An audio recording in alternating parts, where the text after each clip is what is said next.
AF 라이브 뷰 그 트래킹 모드까지 선택하면 이렇게 얼굴을 쫓아가면서 트래킹하는 것처럼 보입니다. 이거는 실제 AF 포커스가 계속 트래킹하는 게 아니라 사용하고 사진 용도로는 꽤 괜찮은 성능을 보여주고 있습니다.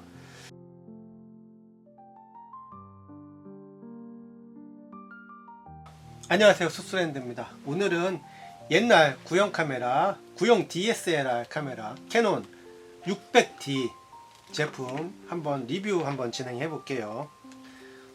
600D 카메라는 나온 지가 한 10여 년 이상 된 구형 카메라죠. 화소는 1800 화소 쓰고 크롭바디입니다.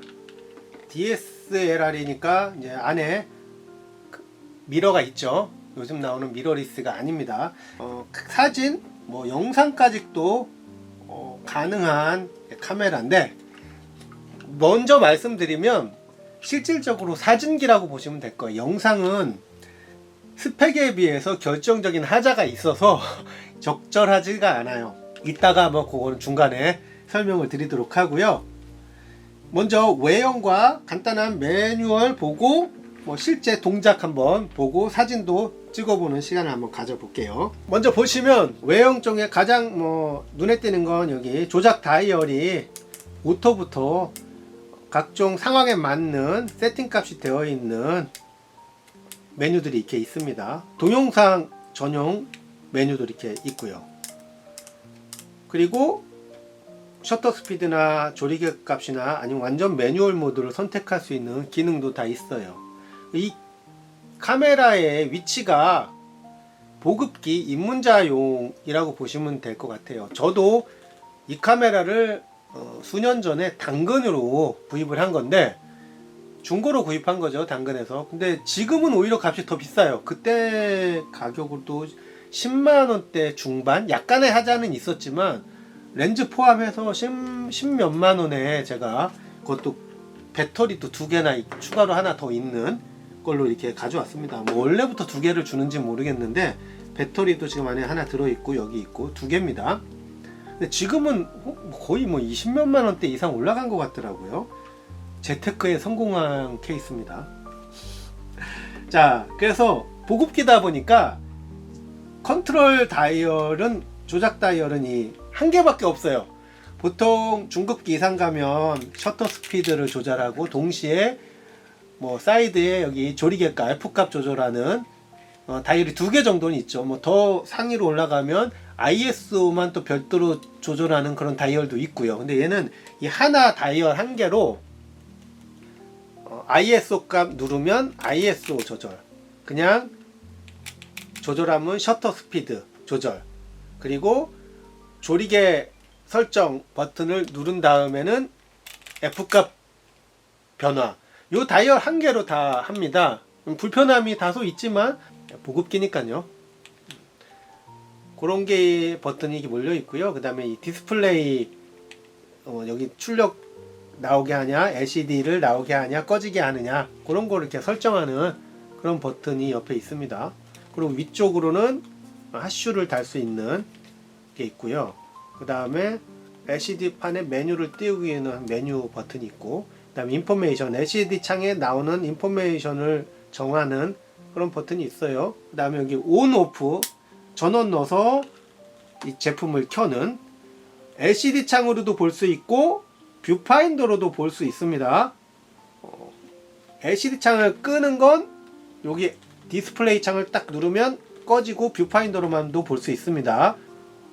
LCD 창으로 난 보면서 해야 되겠다 하면 여기 LCD 창을 활성화시키는 이런 버튼도 별도로 있고요. 요게 동영상에서는 녹화 버튼으로 사용이 됩니다. 참고하시고요. 이따 동영상 할 때 또 보여드리도록 할게요.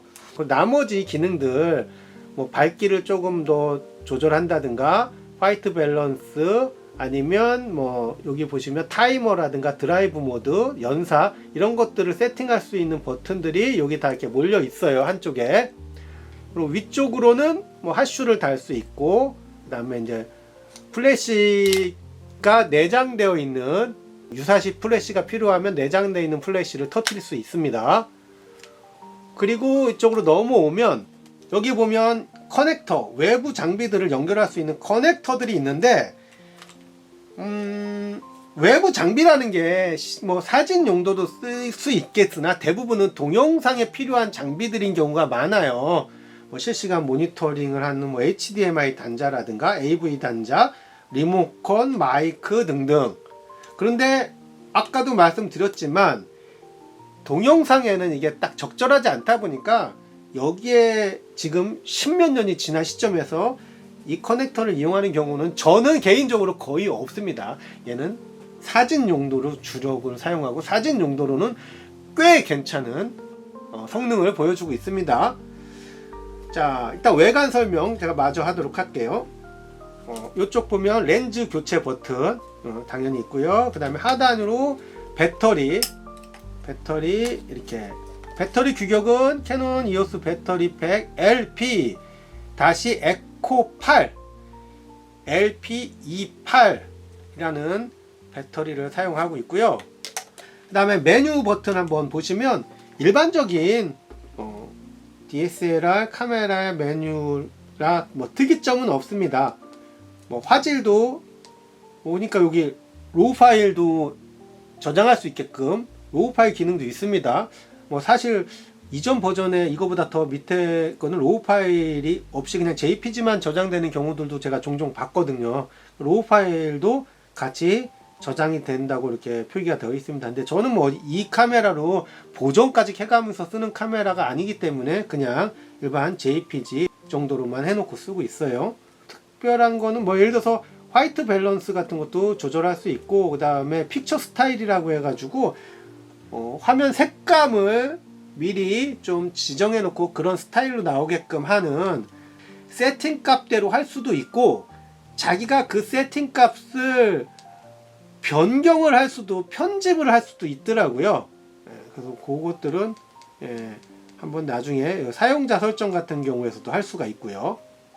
제가 이제부터 설명한 테스트 해볼 것들은 이 사진, 동영상 어떤 사용자 경험을 제공하느냐. 지금 보시면 사진기로서는 제가 이제 안 좋은 것부터 먼저 설명할게요. 동영상 기능을 제가 왜 못 쓰는지. 다이얼을 동영상에다 놓으면 LCD 화면으로 자동으로 이렇게 미리 보기가 나옵니다. 자, 이랬을 때 문제가 뭐냐면 얘는 화질에서는 우리가 일상생활을 할 때 충분히 가용할 만한, 쓸만한 FHD 화질이에요. 그런데 두 가지 단점이라면 두 가지 단점. 뭐 하나는 일반적으로 알려진 최대 30분 촬영이에요. 그리고 끊고 다시 촬영이에요. 그렇지만 그 두 번째가 결정적인 하자가 AF가 반자동. 자동이라는 거는 자기가 알아서 AF를 딱 지정하면 맞는 게 자동인데, 완전 자동은 그 AF가 트래킹까지 되면, 요새는 다 트래킹이 되잖아요. 매번 AF가 다른 걸 그때그때 막 수동이나 아니면 AF 렌즈로 맞추는 게 불편한데, 얘가 그럽니다. 지금 여기 거리감이 있는 어떤 피사체가 있어요. 몇 초 걸려서 이렇게 AF가 또렷하게 맞고 촬영을 할 수 있습니다. 녹화 가능합니다. 녹화 버튼 누르면 이렇게 녹화가 돼요. 그런데 이렇게 멈춰 있는 제품이거나 스탠딩하고 있는 사람이면 괜찮은데, 움직이는 피사체가 있다면 이렇게 앞으로만 좀 전진해 와도 초점이 안 맞습니다. 그러면 별도로 그 당시에 다시 셔터 버튼을 눌러 가지고 해당 거리에서 초점을 다시 맞춰야만 초점이 맞는 거예요. 그러니까 움직이는 사물이나 거리가 변하는 사물일 때는 이거 초점 맞출 때마다 그때그때 이렇게 초점을 맞춰가면서 해야 하니까 불편하기 짝이 없습니다. 실질적으로 그렇게 요새 촬영하시는 분들은 거의 없을 거예요. 아마 그런 차이가, 그런 문제가 동영상 촬영의 가장 큰 걸림돌이라고 보여집니다. 그래서 아마 이거 다음에 나온 세대에 나온 것들은 이 AF 문제가 대부분 실시간으로 최소한 뭐 따라가진 않더라도 이 중앙에 AF점이 있으면 중앙에 있는 건 무조건 거리랑 상관없이 어느 정도 계속 실시간으로 맞습니다. 초점이. 근데 제가 가지고 있는 카메라 중 유독 이 카메라, 디지털 카메라 중에선 이 카메라만 초점이 거리가 바뀔 때마다 초점을 다시 이렇게 잡아줘야 되는 그런 불편함이 있어서 이걸로 실질적으로 동영상을 촬영하지는 않습니다. AF 라이브 뷰 그 트래킹 모드까지 선택하면 이렇게 얼굴을 쫓아가면서 트래킹하는 것처럼 보입니다. 이거는 실제 AF 포커스가 계속 트래킹하는 게 아니라 AF 영역만 지금 트래킹이 되는 거예요. 이렇게 해서 지금 얼굴 초점이 계속 맞는 것 같지만 여기에 초점을 맞춰야겠다, 지금 여기에 맞출 준비를 하고 있습니다 하는 그 정도라고 보시면 됩니다. 그러니까 초점 가이드만 쫓아다니는 거예요. 실제로는 이렇게 맞춰서 점점 앞으로 다가가면서 보시면 초점이 안 맞는 걸 확인할 수 있어요. 여기다 초점을 맞춰야겠다 라는 표시일 뿐이에요. 이럴 때 반셔터를 눌러주면 이때서야 이렇게 초점이 동영상 모드에서 맞습니다.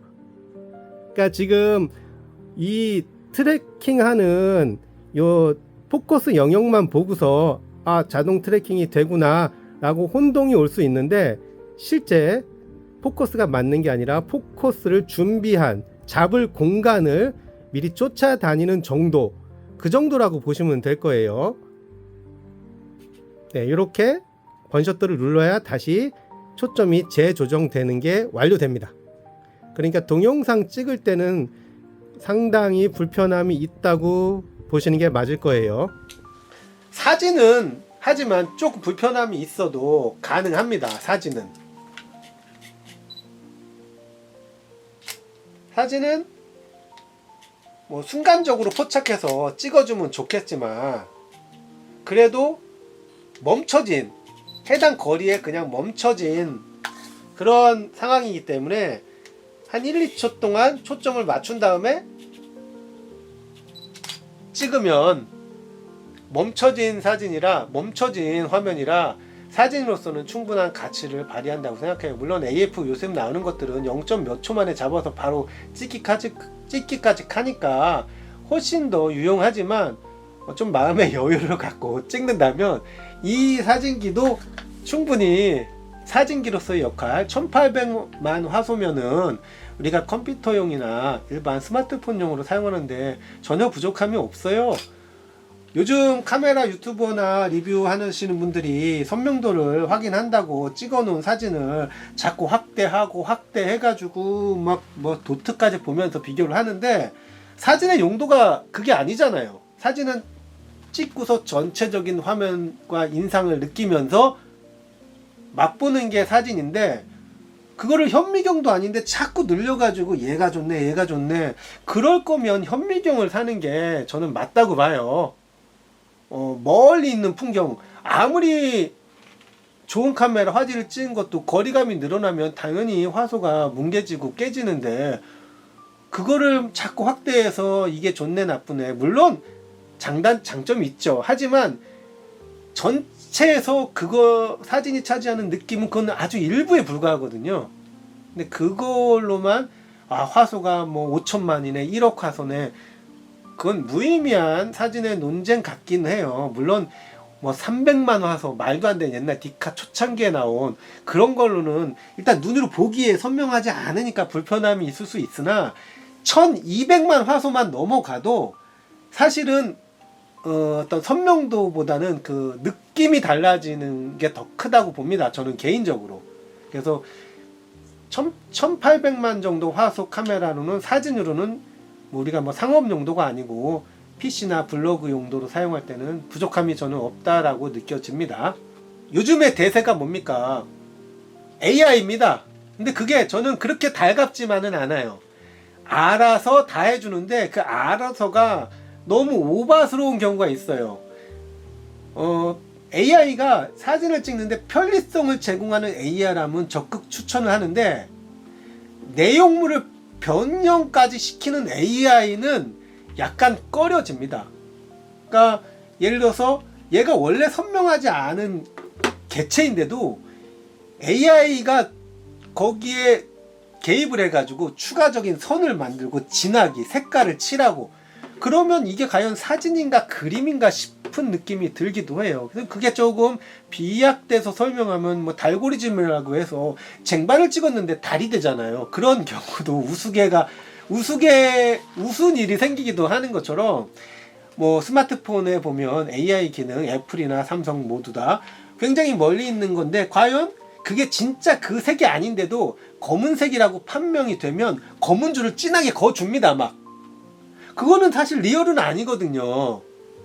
흐린 건 흐리게 나오고 녹슨 건 녹슬게 나와야 되는데, 이게 오래돼 가지고 약간 빛이 바랜 것도 거의 지금 페인트칠을 새로 해놓은 것처럼 선명하게 나옵니다.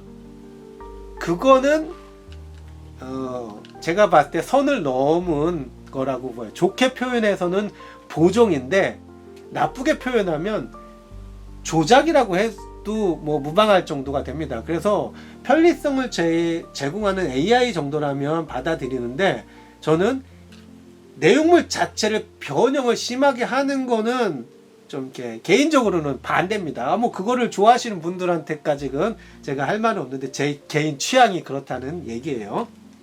그래서 얘를 아직도 쓰는 이유가 나름 아주 뚜렷하고 막 선회도가 좋지는 않으나, 전체적인 사진을 찍는데 스마트폰으로만 무조건 선명도로만 승부하지 않는다면 좋은 느낌의 사진을 충분히 찍을 수 있다 라고 해서 제가 얘를 변호하고 있는 겁니다.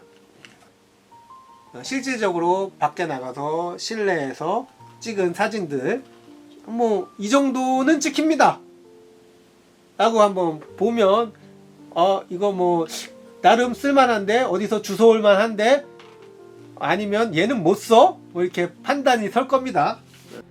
먼저 실내에서 일반적인 조명 아래서 가까운 사물들 위주로 몇 컷 찍어 봤습니다.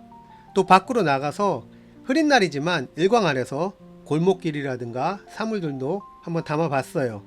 물론 최근 나오는 최신 기종에 비해서 분명 불편하고 답답하고 느립니다. 그래도 차분한 마음을 가지고 천천히 셔터를 누른다면 내가 원하는 사진을 충분히 담아낼 수 있을 거라고 봅니다. 이상 수스랜드였습니다. 감사합니다.